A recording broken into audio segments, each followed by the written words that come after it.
Politika doon ka rin, walang politika. Okay, sinabi mo noon, June 27, 2024, sa kapihan sa Senado, may human rights violation talaga sa war on drugs. Meron.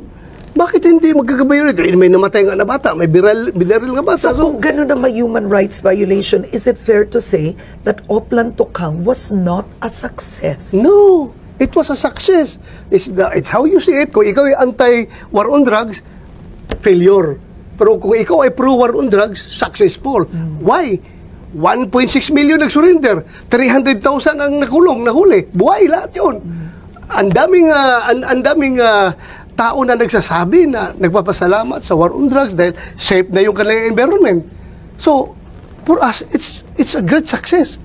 Kung ikaw ay anti-drug war o ikaw ay sindikato ng droga, failure, sabihin mo, failure yan dahil patay ang bata.